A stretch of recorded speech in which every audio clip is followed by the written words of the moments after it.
Welcome, weary listener, to the high seas where comedy and the grave are locked in a clumsy dance. Tonight, we follow the hopelessly absurd crew of the Black Squid as they desperately flee an armada of the rotting, relentless undead. Meet our unfortunate heroes. First mate Pip, whose whisper could soothe a kraken. Captain Barnacle, a gruff leader with no sense of direction. And Gumbo, the cook who weaponizes biscuits. They sail in terror.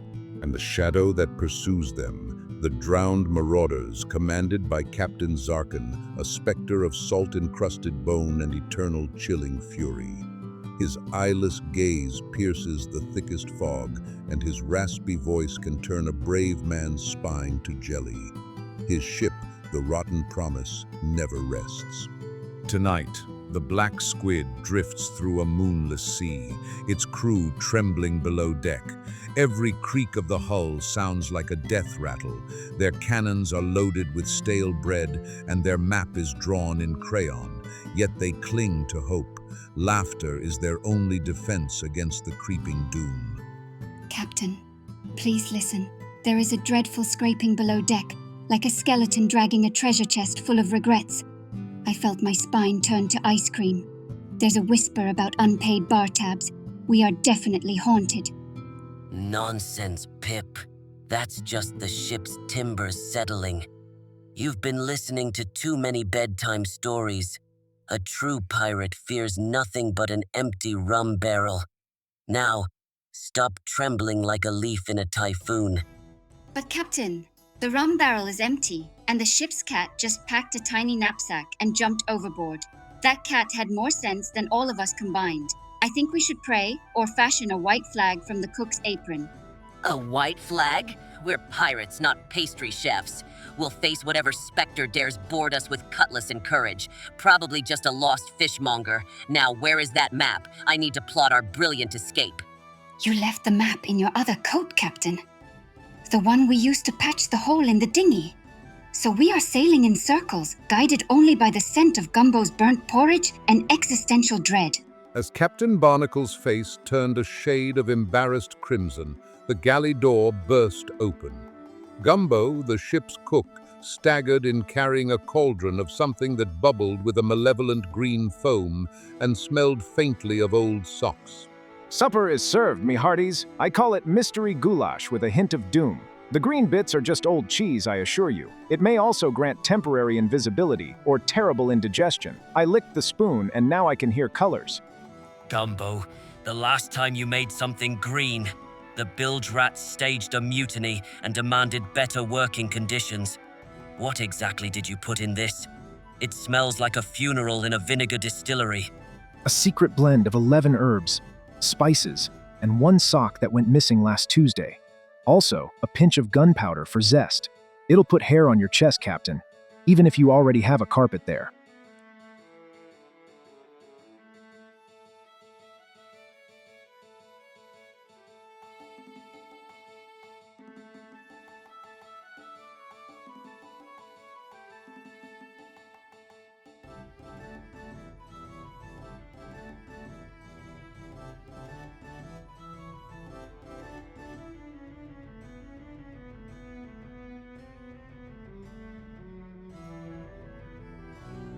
Before Gumbo could protest, a chilling sound rolled across the waves, a deep, hollow bell toll as if rung by dead hands.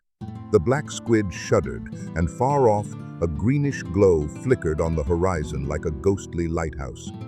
That's no ordinary bell. That's the funeral chime of the Rotten Promise. Zarkin's ship has found us. We're going to be turned into undead cabin boys who polish bones for eternity. I can already feel my soul ironing a spectral uniform. Balderdash! That's just a weather phenomenon. Probably a school of bioluminescent jellyfish practicing their campanology. All hands to battle stations. Prepare the cannons. Gumbo, load the special ammunition. We'll give those spooks a taste of hot iron and whatever Gumbo cooked. Righto, Captain. I've got cannonballs stuffed with moldy cheese that'll make their ectoplasmic guts churn. And a new invention, the biscuit of mass destruction. One bite and they'll beg for mercy or a glass of milk. This is a tactical catastrophe.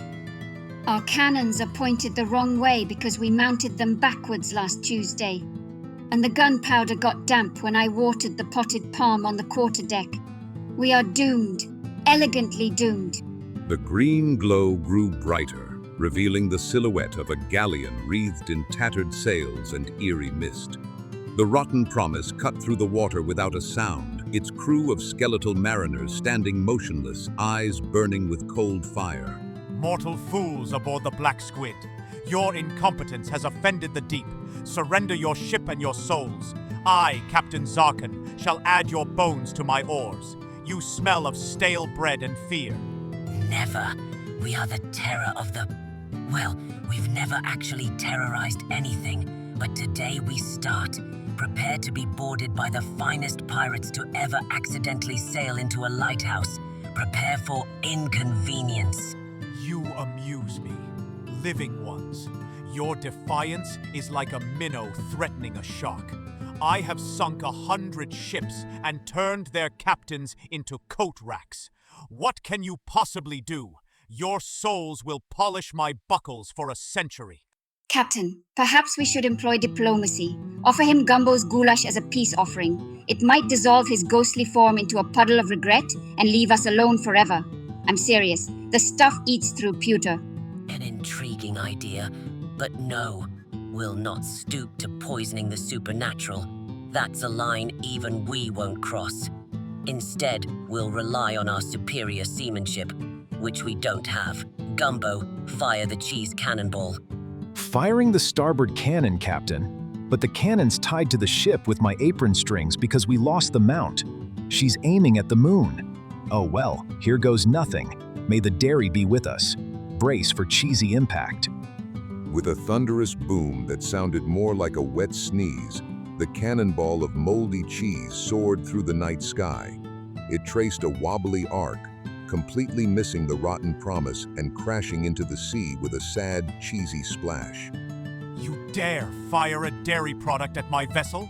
The insult is almost impressive. My crew will now relish peeling the flesh from your bones. Prepare to become a permanent part of my ghostly crew. Your incompetence will be immortalized.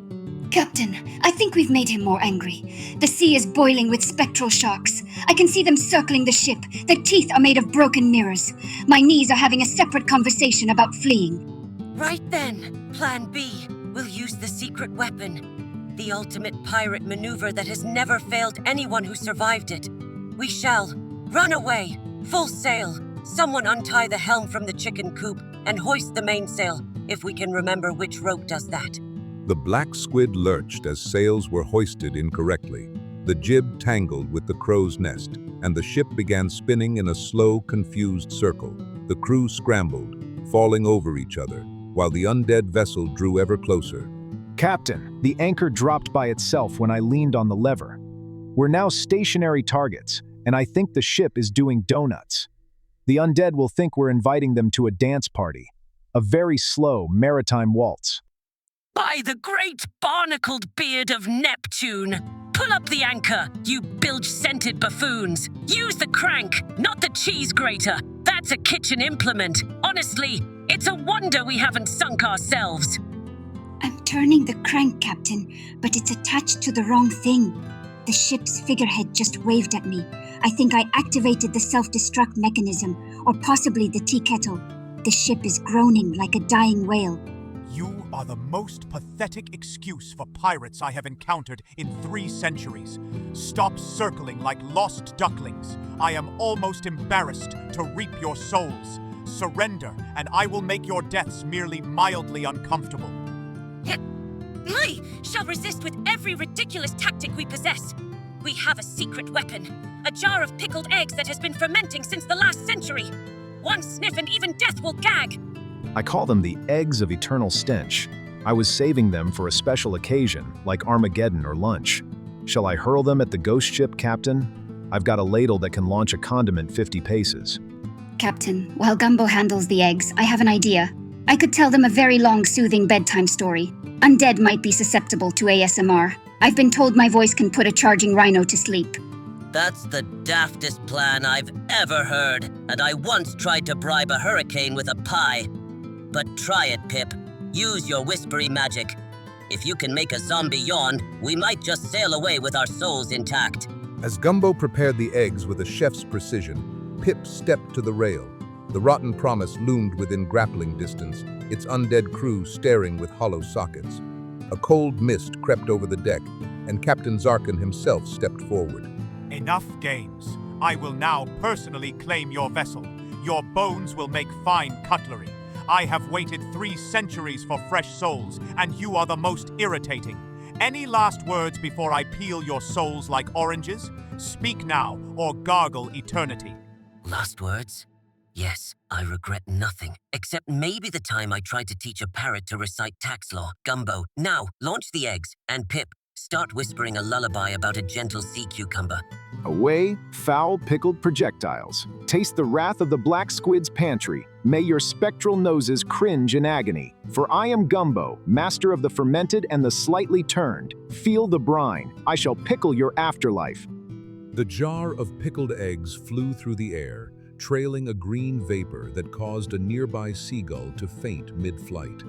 It shattered on the rotten promise's deck, releasing a stench so foul that 2 skeletons immediately crumbled into dust, weeping ectoplasm. What sorcery is this? That odor is an abomination even the netherworld rejects. My nostrils are phantom appendages, and they are screaming. Cease this culinary warfare at once, or I will personally ensure you are fed to the Kraken's mother. Hush now, Captain Zarkin. Listen to the sound of my voice. Imagine you are a tiny sea sponge, drifting on a warm current. There are no swords, no haunting, just gentle waves and the soft touch of kelp. What? What trick is this? Your voice is like velvet wrapped around a sigh. I feel an unfamiliar sensation. Is this relaxation? I have not relaxed since 1702. Stop it. It is undignified for a dread captain to feel cozy. It's working. Keep going, Pip. Gumbo, prepare the biscuits. If we can make them sleepy, maybe they'll forget they're dead. Aim for their funny bones wherever those might be. Hit them with the scones of tranquility. Righto, Captain. Here comes the soothing bakery barrage. My buttermilk biscuits are laced with chamomile and a hint of existential despair. They'll be dreaming of tea time before they know it. Plus, they're a bit stale, which adds to the lethargy. Gumbo hurled biscuits with surprising accuracy, each one bouncing off a skeleton's skull with a soft, crumbly thud. The undead crew began to wobble, their movements sluggish, as Pip's whispery tale of a sleepy starfish continued to fill the air. And the little starfish, whose name was Bubbles, met a friendly jellyfish. They discussed the meaning of tides and the importance of self-care. You are feeling so heavy, so very heavy, like a sack of old bones. No, I will not be lulled by a bedtime story about invertebrates. Focus, my ghastly crew. Fight the drowsiness. Think of plunder. Think of cold, grim vengeance, not fluffy sheep. I can feel my ectoplasm getting comfortable. Look, Captain, that bony fellow just yawned and his jaw fell off. And the one next to him is trying to use a biscuit as a pillow. It's working. The ASMR and baked goods combo is victorious. Ha! The dread Zarkin's crew is napping. Now, while they're sluggish, let's push them back. But carefully, don't wake them. Gumbo, tickle their feet with a feather duster if you must. We shall win this with gentle persistence. I'll use the turkey feather duster, Captain. It's tickle certified. One brush against a skeletal ribcage and they'll be giggling like school children. Though that might be a bit macabre, but hilarious.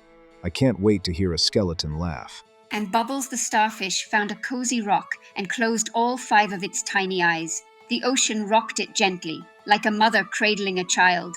You are safe, undead warriors. There is no need for haunting. Sleep. As Pip's voice caressed the night, Gumbo delicately applied the feather duster to the ribs of a skeleton who had been mid-swing with a rusty cutlass. The skeleton convulsed, and a dry, rattling chuckle escaped its bare jaw, like pebbles in a tin can. No, not laughter. The one thing that can unravel undead essence. You fools do not give in to mirth. Remember the solemn oath of eternal grimness. Banish these giggles immediately. We are the drowned marauders, not a comedy troupe. Haha, did you see that? The big bad skeleton giggled. Oh, this is too rich. Gumbo, do it again. Tickle every bony, funny bone you find. We're going to laugh these spooks back to the grave. That's right. Prepare for a feathery tickle assault. I shall dub this maneuver Operation Guffaw. Your eternal seriousness is no match for the power of a well-placed tickle in a ridiculous situation. Tally-ho to funny bones. The deck of the Black Squid became a cacophony of mirth. Skeleton warriors dropped their swords, clutching their ribs as involuntary chuckles turned into howls. Even the ghostly fog seemed to recoil from the sound of pure, ridiculous joy. Oh my. I think we broke their curse with whimsy. This is not how I expected to win, but I'm not complaining. Look, that one's trying to laugh, but he's only making dust clouds. Bubbles would be proud. Cease this foolishness. You are ruining centuries of intimidating reputation. I command the Dread Fleet. I am feared across the spectral plane. And yet, a giggle is forming. I will not! No! My dignity is crumbling. Your dignity is already in tatters, Zarkin. Join the laugh. It's the only way. We, the incompetent, have triumphed through slapstick and baked goods. Your ghostly ship is drifting away because your helmsman is giggling too hard to steer. I've tickled 7 skeletons into dust. They just poofed into a cloud of confetti. This is the greatest day of my culinary tickling career. I shall write a ballad called The Feather That Defeated the Damned. Captain Zarkin, the terrifying specter, felt the corners of his lipless mouth twitch. A sound like grinding tombstones erupted from his throat. A laugh, rusty and unwilling. His form flickered, weakened by the forbidden emotion. This is not over. You haven't seen the last of Captain Zarkin. I'll return with a mime, a clown, and an accordion. Retreat, and I shall haunt your next tea party with unsolicited advice, stale crumpets, and a whoopee cushion. They're retreating. The undead are fleeing. We, the crew of the Black Squid, have repelled the drowned marauders with a feather duster, a bedtime story, and the power of laughter. History will never believe this. The sea is quiet again. The green glow fades. I think we can go back to being harmlessly incompetent. I might even try Gumbo's goulash now, because after fighting undead, stomachache seems manageable. Pass me a spoon. I'll heat it up, and I'll add extra moldy cheese to celebrate. Tonight we feast like kings who have defeated the grave with dairy and ASMR. Who needs a map when you have imagination and a very ticklish skeleton crew? And so, the Black Squid sailed on, its crew a little wiser, a little smellier, but triumphant. Captain Zarkin vowed revenge, but deep in his hollow chest, he dreaded the next encounter with the pirates who wielded giggles like cutlasses. As the first light of dawn painted the sky in hues of salmon and gold, the Black Squid bobbed gently. The crew, exhausted and covered in biscuit crumbs, began to believe their ordeal was over. But the sea never forgets. From the retreating mists, a spectral silhouette reappeared. The Rotten Promise, its sails repaired with shadow, its crew now sporting wax earplugs. Captain Zarkin had learned, and he was not amused. He returned with vengeance and ear protection. Captain, they're back. And it looks like they've plugged their ears with something. The tickle trick won't work if they can't hear my ASMR or the giggles. We need a new plan, preferably one that involves napping. By the deep, they've developed countermeasures. That's cheating. Undead aren't supposed to adapt. Gumbo, what other ridiculous armaments do we have? Something that works through earplugs, a smell so bad it bypasses hearing entirely. I could unleash the fermented fish stew. The odor is so potent it enters through the pores. They'll taste the stench even if they can't hear. It's called Revenge of the Mackerel. I've been saving it for a truly despicable foe. I can already smell it from here, and my sense of smell is mostly dead after the pickled egg incident. If we can make them gag hard enough, maybe their earplugs will pop out. Then I can resume my story about Bubbles. Do it, Gumbo. Heat up the Revenge of the Mackerel. Pip, prepare the feather duster for Phase 2. We'll hit them with a stench tickle combo. It's unconventional warfare, but we're unconventional pirates. Hoist the stew pot. Gumbo scurried to the galley and returned with a bubbling cauldron that released a miasma of such potency that the sea itself seemed to wrinkle its nose. Nearby, fish turned belly up, not dead but politely requesting a transfer. You cannot fool me again with your foul aromas and soothing voices. My crew is now protected with the finest undead-grade beeswax. Prepare to face the inevitable, you odoriferous buffoons. Your souls are mine. We'll see about that, you wax-stuffed ghoul. Launch the revenge of the mackerel. Let them choke on the essence of 1,000 rotten fish. This is for all the perfectly good biscuits you made us waste. Away, foul fishy concoction. Fly true and splash upon their deck. May the stench of the deep's forgotten leftovers overwhelm your spectral sinuses. Taste the brine of 1,000 angry anchovies. Let the gastric distress commence. The cauldron of fermented fish stew arced through the air, trailing a vapor that caused the clouds to turn slightly green. It landed with a sickening glop on the rotten promise, coating 3 skeletons in a brown, chunky sludge that hissed and sizzled. Glar! What is that infernal reek? It permeates the wax. My crew is clawing at their nasal bones. The earplugs are useless against such olfactory tyranny. You are truly the most disgusting pirates I have ever encountered. It's working! Their earplugs are failing and now they're vulnerable to sound. I'll resume the tale of Bubbles. Listen, undead ones, to the soothing rhythm of my voice, and forget your foul purpose in a cozy narrative embrace. And I'll ready the feather duster. Once they're drowsy from the fish and the story, I'll tickle their funny bones again. This time we'll make them laugh so hard their skulls unhinge. Operation Stench and Snicker is a go. Steady, crew. Let the stew marinate their resolve. Then Pip will weave a lullaby of such profound tedium, they'll beg to be disintegrated. We are masters of unconventional tactics. The history books will call us the pirates of perplexing peaceful ends. Pip began to speak, her voice a delicate thread weaving through the stench. The undead crew, already reeling from the fish assault, found their senses dulling. The skeletons swayed, dropping their weapons as Bubbles the starfish returned to continue its aquatic philosophy. No, not the starfish again.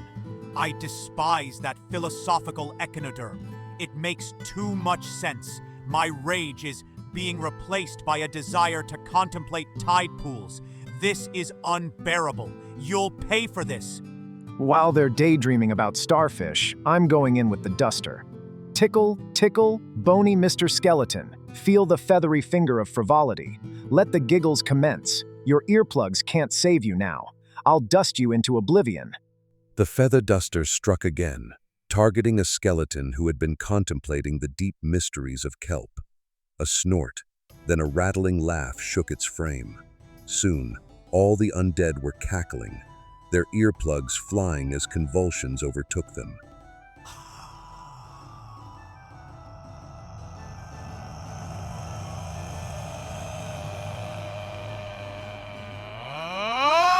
Stop this merriment! You haven't seen the last of Captain Zarkin! I'll return with a mime, a clown, and an accordion! Retreat, and I shall haunt your next tea party with unsolicited advice, stale crumpets, and a whoopee cushion! That's the spirit, Zarkin, or lack thereof.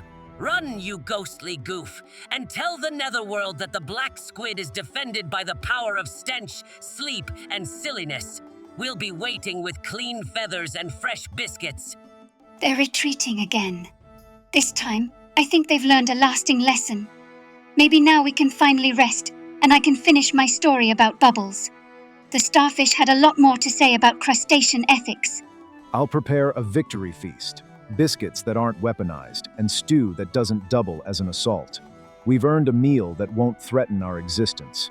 To us, the unlikely champions of mirth. And so, for the second time, the rotten promise vanished into mist, its captain's threats lost to the wind. The black squid sailed on, its crew immortalized in the annals of ridiculous triumph, and the sea itself chuckled at their tale. 3 days passed in blissful calm. The crew of the black squid had almost forgotten the taste of fear. replacing it with the taste of Gumbo's surprisingly edible seaweed pie. But fate, like a persistent seagull, had one more dropping in store. Look, Captain, a bottle floating by. It has a message. Perhaps it's a love letter or a recipe. I'll just fish it out and... Oh, there's a glowing sigil. That's probably fine, right? Glowing things are always friendly. Pip, put that bottle down. Glowing sigils are never friendly. They're usually the magical equivalent of a hand grenade in a glass case. The last time I saw a glowing bottle, it turned my beard purple for a month. Too late. She opened it. A purple smoke is swirling, and it smells like burnt toast and broken promises. Is that a ghostly figure? It looks like Zarkin, but he's wearing a jester's cap? I'm confused and mildly amused. Hello, mortals. I am back, but under new management. A dreadful curse compels me to speak only in knock-knock jokes until I claim a soul. So, knock-knock. Please, for the love of the abyss, just play along. Oh my, the terrifying Captain Zarkin has been reduced to a joke teller. The curse backfired beautifully. Knock knock, who's there? I'm actually curious. This is the best day after all. Lettuce, knock knock. Who's there? Lettuce. Lettuce who? Let us in, it's cold out here. I hate this so much. I used to make strong men weep. Now I'm a walking vegetable pun. Laugh, darn you! That's terrible. Do another one. This is better than tickling. An undead captain stuck in a pun loop. Can you do one about cheese? We have a history with cheese. Please, I'm begging you. This is comedic gold. Cheese, knock knock. Who's there? Cheese. Cheese who? Cheese, a jolly good fellow. I want to unexist. This curse is the ultimate punishment. Your laughter is only making it worse. I shall find a loophole. A loophole? Like what? A knock-knock that's actually funny? You're stuck, Zarkin. The curse compels you until you claim a soul, and we're not giving up ours. So keep joking, you spectral stand-up comedian. Perhaps if you tell a joke so funny that you laugh yourself, the curse will break.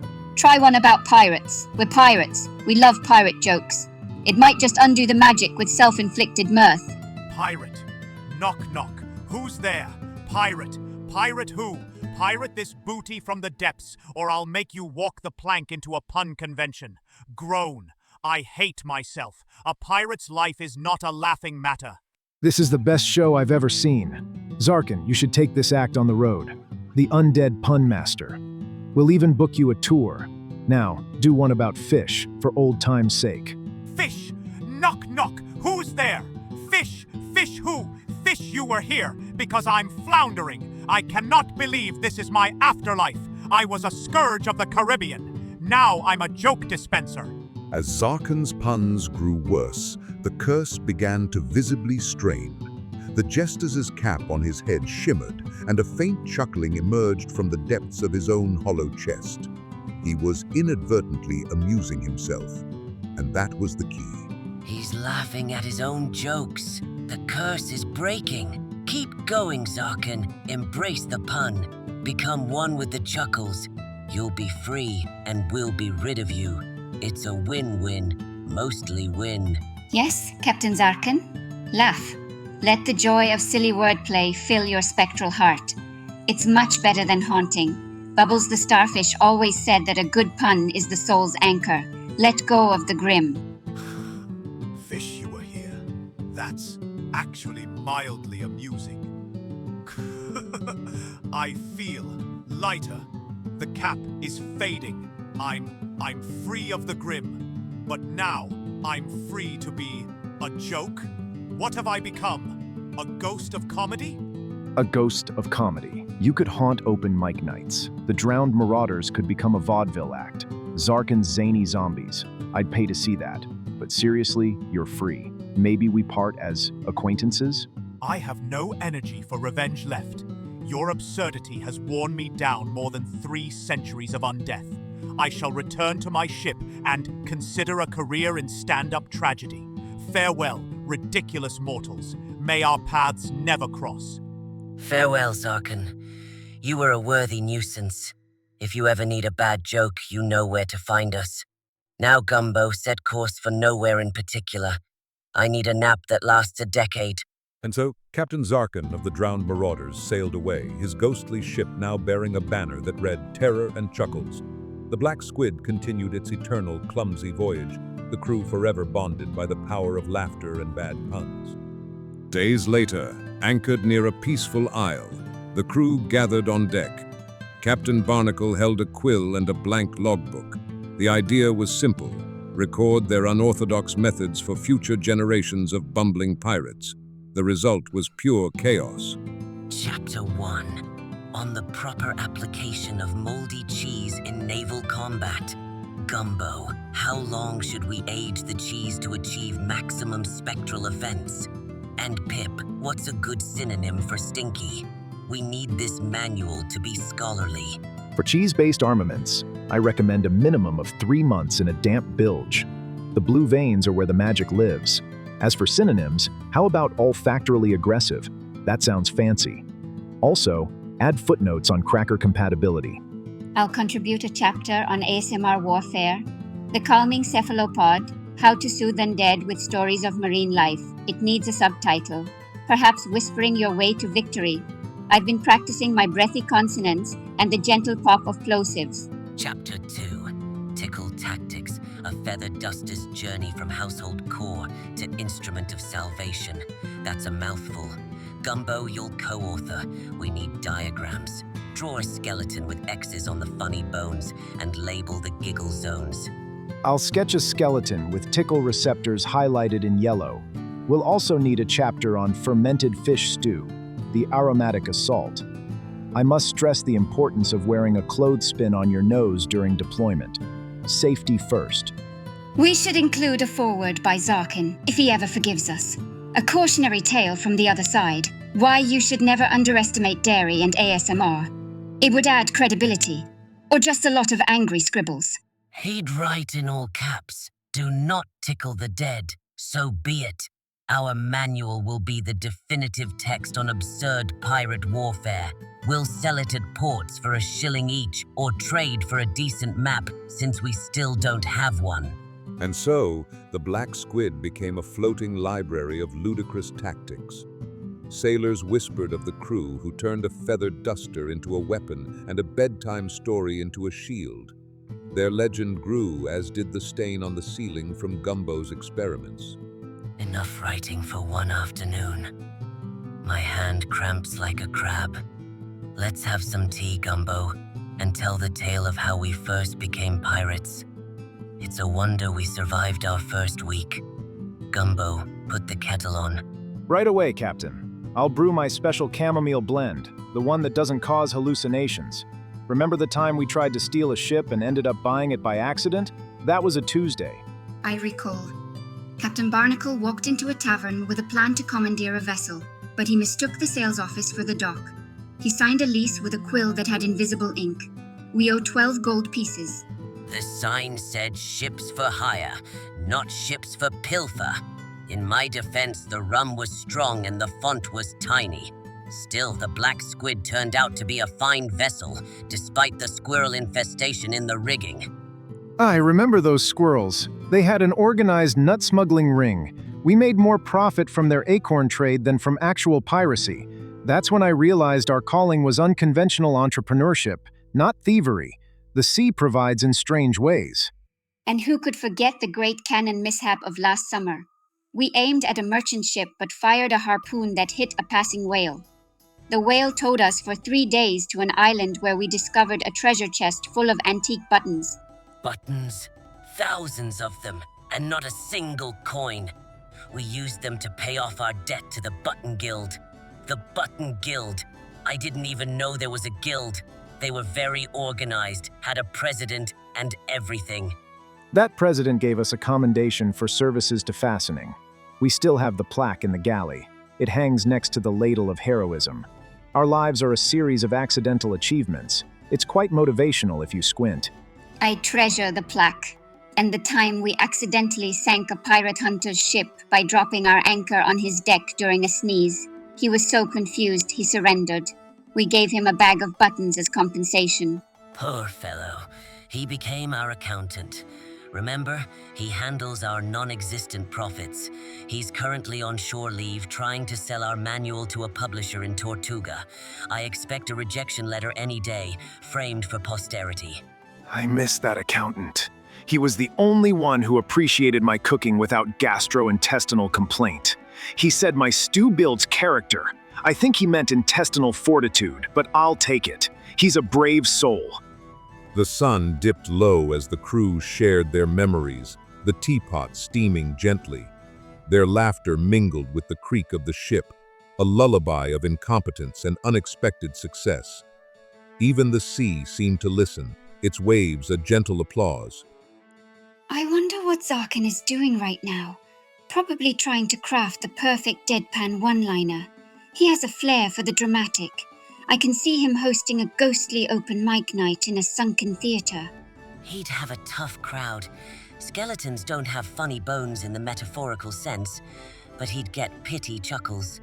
I bet he'd start each set with, "I used to be a fearsome undead captain, but then I met these idiots."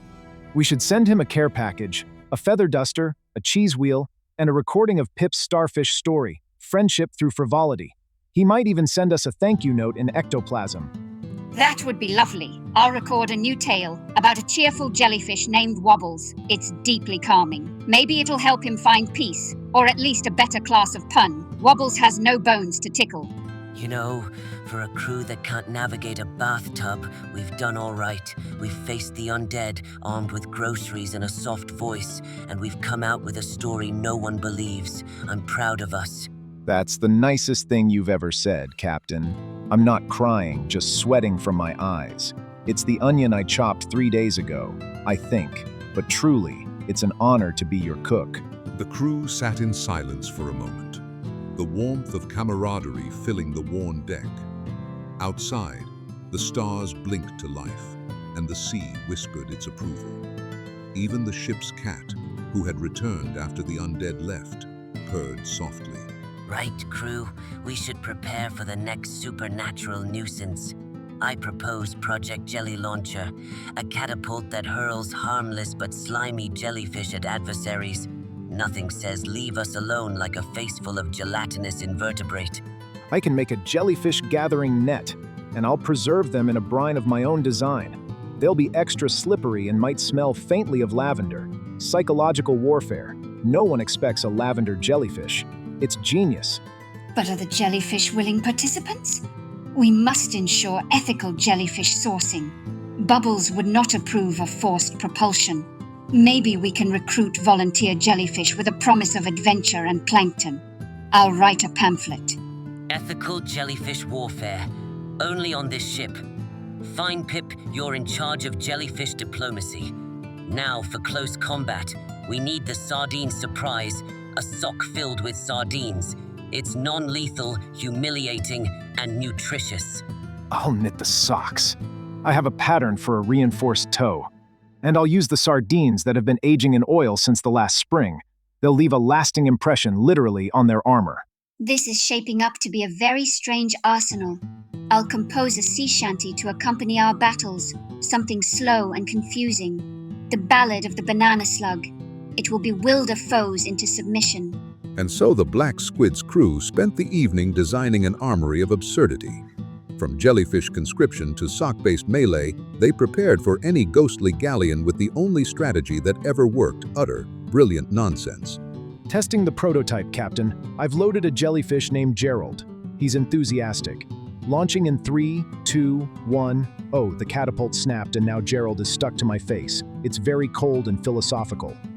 Gerald, I presume! Get the man a spatula! Project Jelly Launcher needs recalibration! Next time, use more rubber bands! And maybe a helmet! This is why we test before actual combat! Document this in the manual!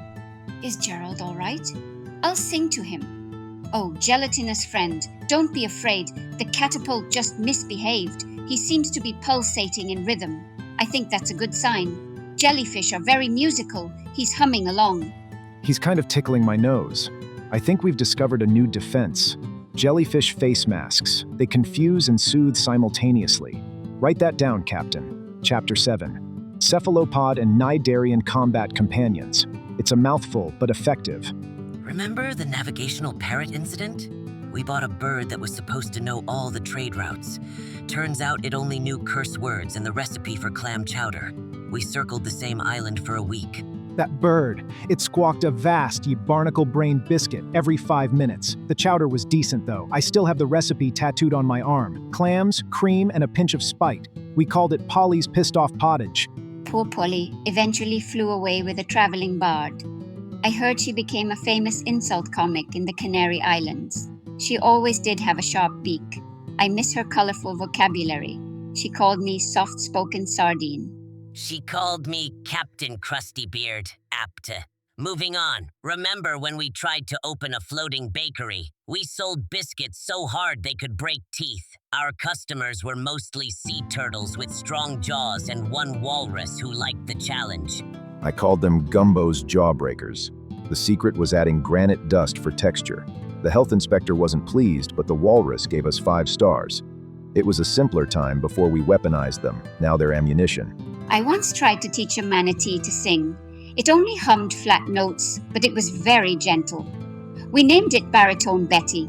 She followed us for a month until she fell in love with a buoy. She sent postcards. A buoy? That's a low bar for romance. Did she marry it? I can't imagine the ceremony. Dearly buoyed, we are gathered, that's a joke even Zarkan would wince at. Speaking of Zarkan, he'd probably demand an invitation. He'd show up in a top hat, still telling knock-knock jokes. Knock-knock. Who's there? Buoy. Buoy who? Buoy, am I glad to be here instead of haunting you? Then he'd throw rice made of bone fragments. We should invite him to our next celebration. We survived another season without a map party. He can be the entertainment. I'll make sure the jellyfish are well behaved, and Gumbo can cater with non-lethal snacks. It'll be a bash. Fine. We'll send a message via spectral mail, but no more curses. Now another tale. The time we tried to harvest seaweed and accidentally started a floating garden that attracted a pod of vegetarian mermaids. They were very polite. Oh, the mermaids. They traded us sea cucumbers for my biscuit recipe. They said it was pleasantly crunchy with an undertone of danger. I was flattered. They even invited us to an underwater potluck, but we sank. We sank because we tried to weigh the ship down with rocks to submerge, but we forgot we can't breathe water. It was a brief party. The mermaids had to perform CPR. They were very good at it, though I recall tasting kelp for days. I still have a shell they gave me as a souvenir. It's enchanted to whisper you're an idiot when held to your ear. Very accurate enchantment. I keep it on my desk next to the button plaque. We should bottle that enchantment. The voice of honest criticism. We could sell it at the market. Now you too can be insulted by a mollusk.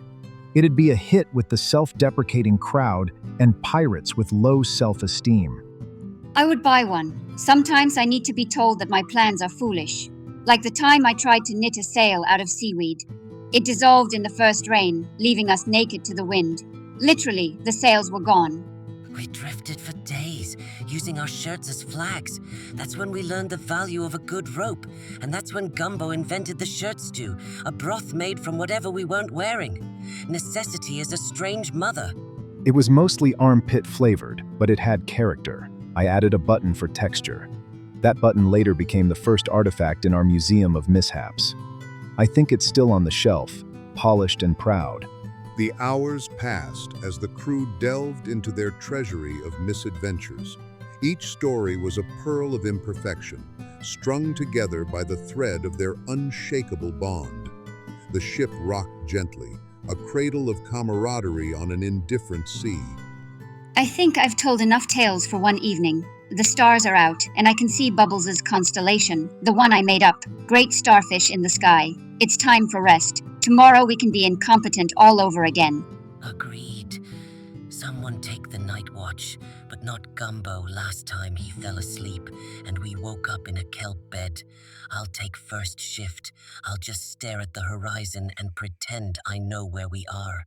I'll make a pot of coffee for the watch. My special blend. It's mostly rum with a bean waved over it. That'll keep your eyes open. Good night, Captain. Good night, Pip. Don't let the bed lobsters pinch. Good night, Gumbo. Good night, Captain. May the jellyfish guard your dreams. I'll leave the feather duster by the helm, in case spectral visitors drop by with puns. Sleep well and dream of gentle tides and peaceful starfish. And so the crew of the Black Squid settled into their nightly routine, a strange family forged by storms and silliness. The feather duster stood silent guard, and the ship drifted on a glassy sea, bearing its crew toward another absurd tomorrow. The sea at night is a mirror of infinite black velvet, stitched with silver threads of starlight. The black squid rests upon it like a tired child on a blanket, its sails furled, its rigging humming a lullaby. Captain Barnacle stands at the helm, a silhouette against the moon. His eyes are heavy, but his heart is light. He whispers an old shanty, off-key and off-beat, yet perfectly suited to the gentle swell. Below deck, Pip dreams of starfish and jellyfish, of bubbles and wobbles engaged in a deep philosophical debate about the meaning of tides. Her breath is a soft, rhythmic whisper, the ASMR of slumber. Gumbo snores in the galley, a spoon still clutched in his hand. He mumbles something about a recipe for victory stew, and a smile crosses his face. Even in sleep, he is the ship's warm, ridiculous heart. The feather duster stands by the helm, its fronds slightly ruffled by the night breeze. It has become a symbol, a silent testament to the power of laughter, of tickling, of the unexpected triumph over darkness with gentle absurdity. Far away, on a different sea of spectral mist, the rotten promise rocks at anchor. Captain Zarkin, now free of curses but forever changed, practices his timing. Knock, knock, he whispers to the void, searching for the perfect punchline. The void does not answer, but a passing ghost dolphin clicks what might be a laugh. Zarkin sighs, a sound like sand sliding off a tombstone. He misses the crew of the Black Squid, though he would never admit it. Back on the mortal plane, the sea begins to glow with the first hints of phosphorescence. Tiny organisms light up like a submerged galaxy, trailing the hull with cold fire. The Black Squid cuts a path of scattered diamonds. Captain Barnacle watches the light show, his mind adrift. He thinks of buttons and biscuits, of cheese cannons and undead puns. He realizes that their greatest treasure was never gold, but the sheer, implausible luck of finding each other. The ship's bell chimes softly, 2 rings for the hour. The sound drifts across the water like a pebble dropped in a dream, a gentle reminder that time passes even in the calmest of nights. The stars wheel overhead, ancient and indifferent, yet somehow kind. They have seen countless pirate ships, but perhaps none quite as endearingly hopeless as this one. They twinkle a silent blessing on the sleeping crew. In her bunk, Pip turns over, clutching a stuffed starfish she knitted from spare yarn. She murmurs, "Bubbles, the tide is high, but so are our spirits." Even in sleep, she is dispensing nautical wisdom. Gumbo's dream takes him to a kitchen made of clouds, where he cooks for a council of angelic walruses. They critique his biscuits, but applaud his stew. He is awarded a celestial ladle, and he weeps with joy.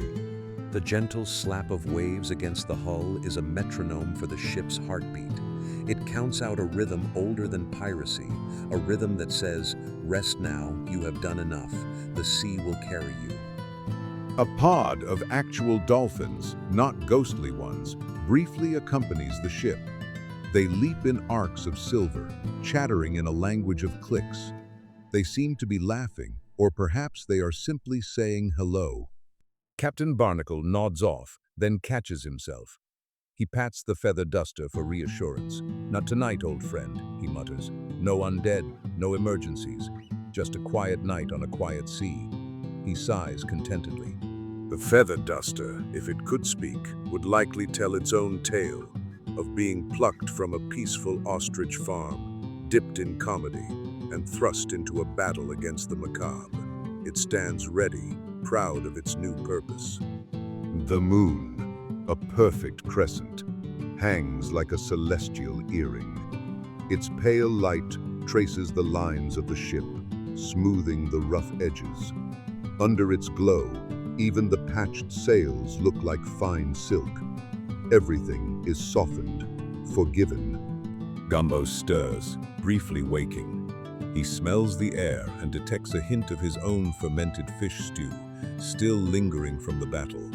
He smiles. It is the smell of victory. He rolls over and returns to his cloud kitchen. The ship's cat, a grizzled tabby with one ear, leaps onto the captain's lap. It purrs, a sound like a tiny engine. Barnacle scratches its head absent-mindedly.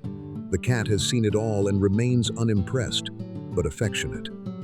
The horizon blurs the line between sea and sky. A few clouds drift lazily, painted in shades of indigo and charcoal. It is a watercolor world, soft and forgiving, holding the ship in a gentle embrace. Pip's dream shifts to a memory of the first time she read a bedtime story to a crab. The crab had scuttled away, unimpressed, but she persisted. Now undead captains are her audience. It's a strange career progression. The jellyfish, Gerald, now safely back in the ocean, pulses with contentment. He has a tale to tell his gelatinous brethren of the strange surface creatures who launch you at enemies and then sing you songs. He is a legend. Captain Barnacle's eyes close for a full minute. In that minute, he dreams of a map that reads clearly, an arrow pointing to home. He chuckles in his sleep. Even his dreams are comedies of wishful thinking. The sea is a vast blue blanket, and the ship is a tiny speck upon it. Yet that speck holds so much laughter, so much life. It is a floating testament to the idea that even the lost can find a path, however wobbly. The hours pass like soft footsteps on a carpet. The moon climbs higher, then begins its slow descent. The ship's watch changes, but no one is awake to mark it. The black squid sails itself through the night. The cat yawns, showing tiny fangs, and settles into the crook of the captain's arm. It dreams of fish, but not fermented ones. Fresh, silver fish that leap willingly into its mouth. A cat's fantasy, simple and pure. The phosphorescence fades as the sky begins to lighten imperceptibly. The deep black becomes a misty gray. The stars wink out one by one, polite guests leaving a quiet party. Dawn is a whisper away. Gumbo awakens first, as always. He stumbles to the galley and puts a kettle on. The whistle will wake the others, but for now, there is silence. He looks out the porthole and sees the world reborn in soft pastels. He prepares tea, his special blend that does not cause hallucinations. He adds a pinch of cinnamon, a dash of optimism. The ship begins to stir. Another day of bumbling, of laughter, of possibly getting lost. It is glorious. Pip emerges, hair tousled, clutching her starfish. "Good morning, Gumbo," she whispers. "I dreamed of a knock-knock joke so funny it unhaunted a house. We should write it down. The day's first absurdity is planted." Captain Barnacle wakes with a snort, dislodging the cat. "Man, the tea kettle," he mumbles, then blinks. "Is it morning? Did we sink?" No, they did not. The ship is still afloat. Another improbable victory against the night itself. The crew gathers on deck, teacups in hand. They watch the sunrise paint the sky in oranges and pinks. It's a moment of pure, uncomplicated peace. No undead, no crises, just the three of them and an endless horizon. Gumbo raises his cup.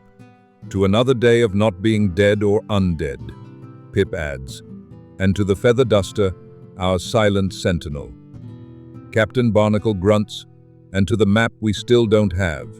It's the journey that counts, I suppose." They clink their cups, a mismatched set of chipped mugs. The sound is small but heartfelt. The sea breeze carries it away, mingling with the salt and the light. Another chapter of the Black Squid begins. The morning passes in small tasks.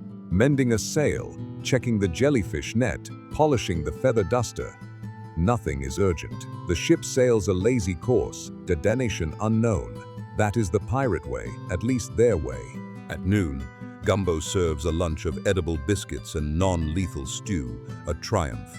The crew eats in comfortable silence, punctuated by the occasional gull. Even the cat gets a portion, and it does not complain. After lunch, Pip suggests a nap. A nap for the whole ship, she says. We can set the anchor and drift in dreams. The captain agrees. The anchor splashes down, and the black squid becomes a floating dormitory. They sleep on deck, under the warm sun, the feather duster propped nearby like a talisman. The cat sprawls on Gumbo's chest. The ship rocks, a cradle. Time stretches into a golden honeyed stillness. And while they sleep, the sea whispers the story to anyone who will listen. The fish carry it to the depths, the birds to the skies. It becomes a legend, retold in bubbles and birdsong, the pirates who laughed death away. Eventually, they will wake and sail on. There will be more mishaps, more absurdity, perhaps another undead accountant or a vengeful mime. But for now, there is only peace. The world is a soft, safe place. Dear listener, as this tale draws to a close, let your own eyelids grow heavy. Imagine the gentle rock of the black squid, the sound of Pip's whisper, the distant aroma of cheese cannonballs. Let the laughter soothe you. You are safe. The undead are but a joke now, a knock-knock echoing in a harmless mist. The feather duster stands guard over your dreams. Bubbles the starfish sends his regards, and Gerald the jellyfish waves a gelatinous tentacle. Sleep now, brave listener. Let the sea of stories carry you to a place where pirates are friends, not foes, and where every misadventure ends with a smile. The black squid sails on forever and ever, on a sea of tranquility. The crew will be there when you need them. A gruff captain with no map, a cook with a weaponized pantry, a first mate whose voice is a lullaby. They are the most incompetent, ridiculous, and beloved pirates in all the 7 seas. So close your eyes. Feel the gentle swell. Hear the distant chuckle of Captain Zarkin as he finally nails a punchline. See the starfish twinkling in the sky. The night is here, and it is kind. Sleep. Breathe in the salt air. Breathe out the worries of the day. The black squid is your vessel now, carrying you into a sea of dreams. The crew is asleep. The cat is purring. All is well. The stars are peepholes into other stories, but tonight, this is the only one that matters. A story of funny pirates and undead foes, of cheese and feathers and ASMR. A story that ends with a yawn. Let your thoughts drift like a jellyfish on a current. No need to steer. The sea knows the way. The black squid will sail on, and you will wake refreshed, with a smile and a vague craving for biscuits. Remember the lesson of the feather duster. Even the smallest, silliest thing can defeat the darkest shadow. A tickle can topple a tyrant. A whisper can calm a storm. A pun can free a curse. Gumbo is dreaming of a world made of pudding. Pip is dreaming of a library full of sea creatures listening to her tales. Captain Barnacle is dreaming of a map that draws itself. All dreams are good dreams. The feather duster stands in the moonlight, its fronds silvered. It has seen battle and triumph. Now it watches over the sleepers, a guardian of giggles. Its work is done for now. Nothing will harm them tonight. The sea sighs, a long, slow exhale. The ship rises and falls. This is the rhythm of existence. Peace, chaos, and peace again. The pirates of the black squid have found their rhythm at last. And now, dear listener, it is time for you to join them in slumber. The adventure is over for tonight. The pages of the logbook are filled with laughter. The ink is dry. The story is complete. But it will be here when you return. The black squid sails in an eternal loop, always ready for another ridiculous chapter. You can visit anytime you close your eyes and listen for the creak of incompetent timber. Until then, rest. Let the ASMR of Pip's whisper fade into the background of your mind. Let Gumbo's stew settle. Let Captain Barnacle's grumbling become a lullaby. The crew is complete, and so are you. The galaxy turns, the ocean spans, and somewhere out there, a pirate ship without a map sails on, crewed by love and absurdity. You are part of its crew now, in spirit. Welcome aboard forever. Sleep now, sleep. The night is a blanket, the sea a lullaby, the ship a cradle. The incompetent pirates have won, and so have you. Sweet dreams of starfish and jellyfish and knock-knock jokes that never end. Feel the weight of your body sinking into the mattress, like an anchor gently settling on a sandy bottom. The sea is calm, the fish are sleeping, the pirates are dreaming. All is peaceful. Let go of any remaining thoughts. They are just bubbles rising to the surface. Watch them drift away one by one until there is only a vast clear blue. That is your mind at rest. The black squid sails on, a dot on the horizon of your imagination. It grows smaller, but it never disappears. It will wait for you in the realm of dreams, always ready with a feather and a biscuit. And Captain Zarkin, wherever he is, has finally found peace. Perhaps he's telling jokes to a crowd of skeletons, and they are actually laughing. Perhaps he's even smiling, though he has no lips. The circle is complete. Everything is as it should be. The incompetent pirates are safe. The undead are not so scary. The sea is eternal. You are sleepy. Close your eyes. Drift. The story has done its work. Let it carry you off. The final knock-knock joke of the night is for you. Knock-knock. Who's there? Sleep. Sleep who? Sleep well, for tomorrow you too can be a pirate of absurdity. Good night. Sweet dreams. Imagine a soft, sandy beach. The tide is out, leaving little pools where starfish nap. Bubbles is there, telling a story to a crab. The crab is finally listening. The world is gentle, and so are you. The sun warms the sand, but not too hot. A breeze ruffles the palm fronds. Somewhere, a parrot squawks a lullaby. It's off-key, but it's the thought that counts. You are drifting, peaceful. The feather duster is now a palm frond, gently waving over you. It does not tickle, it soothes. Every sweep brushes away a care. You are safe under its fronds. No harm can come to you here. The jellyfish Gerald floats by, trailing ribbons of light. He pulses a greeting. One blink for hello, two for sleep well. You blink back, slowly. Your eyelids are heavy, heavy, heavy, like anchors sinking into the deep. The story is fading, like a ship sailing into the mist. The words are becoming soft shapes, the plot a gentle hum. You don't need to remember the details, you only need to feel the peace. The incompetent pirates have done their job. They've made you smile, they've made you laugh, and now they want you to rest. They wave from the deck of the black squid, growing smaller and smaller. Pip whispers, "Good night, brave soul." Gumbo says, "I'll have biscuits ready when you wake." Captain Barnacle grumbles, and a map still missing. They are your friends now and forever, sailing into your dreams. The ship's bell rings one last time, a single sonorous note. It hangs in the air like a star, then fades. The sound is a door closing, gently, on the waking world. And as that door closes, another opens. A door made of moonlight and imagination. Step through. The pirates are there, waiting with open arms and a feather duster. The adventure never truly ends. But now, sleep. The night is a story that tells itself. The sea is a lullaby that never stops singing. The stars are the punctuation, and the moon is the final period. Good night, sweet dreams.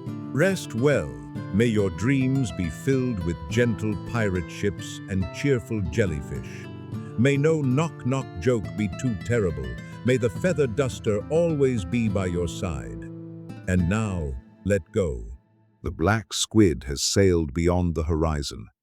But it will return when you need a laugh, when you need a reminder that incompetence can be a superpower. For now, it's just you and the quiet. Embrace the quiet. It is the canvas of dreams. Soon it will be painted with the colors of your own story, a story only you can dream. The pirates have handed you the brush. And so, with a final, calming breath, we leave the black squid on its eternal voyage. The crew is asleep, the feather duster is in its place, and the sea is a dark, quiet blanket. All is well. Thank you for listening. Thank you for laughing. Now, as the credits roll in your mind, a gentle wave of drowsiness washes over you. You are part of the crew. Sleep now, pirate. Welcome aboard. The final image, a ship under a starry sky, a feather duster at the helm, a cat asleep on a barrel. The pirates are dreaming of you, and you of them. Good night, good night, good night. Let every muscle relax, every thought drift. You are floating on a calm sea, the water warm. The pirates are silent companions on your voyage to sleep. You are weightless, carefree. Drift away into peaceful slumber. The sea rocks you into the deepest calm. The pirates dream peacefully. The story is told, the night is here. Close your eyes, surrender to sleep, and let the waves carry you away. Nothing more needs to be said. The pirates have sailed away. The jokes are all told. The feather duster stands down. You are safe. You are loved. Sleep now. Drift into the gentle, welcoming dark. And as you drift, know that the black squid will always be there, a beacon of silliness in a serious world. Whenever you need an escape, close your eyes and listen for the knock-knock. Knock, knock. Who's there? Dream. Dream who? Dream of starfish, of cheese cannons, of tickled skeletons. Dream of a crew that can't navigate but always finds its way. Dream of laughter. The night is long, but the sea is patient. Sleep without worry. The pirates are on watch. They'll keep you safe until the sun rises on another day of glorious incompetence. Rest now. So close your eyes. Breathe deeply. Let the ship rock you. The whispers soothe you. The jokes amuse you. Let the beautiful absurdity of it all cradle you into the deepest, most peaceful sleep. You are home. Good night, Captain Barnacle, with your missing map. Good night, Pip, with your gentle voice. Good night, Gumbo, with your weaponized kitchen. Good night, Zarkin, and your knock-knock jokes. Good night, Feather Duster. Good night, Sea. Good night, dear listener. The tale is over. The ship sails on. The pirates rest. And now, so do you. May your dreams be ever absurd, ever gentle, ever filled with the scent of moldy cheese and the sound of a feather duster's tickle. Sleep, sleep, sleep. The sea is quiet, the stars are bright, and the black squid sails forever into the endless, peaceful horizon. All is calm, all is well. May the feather duster guard your slumber. Good night and sweet dreams.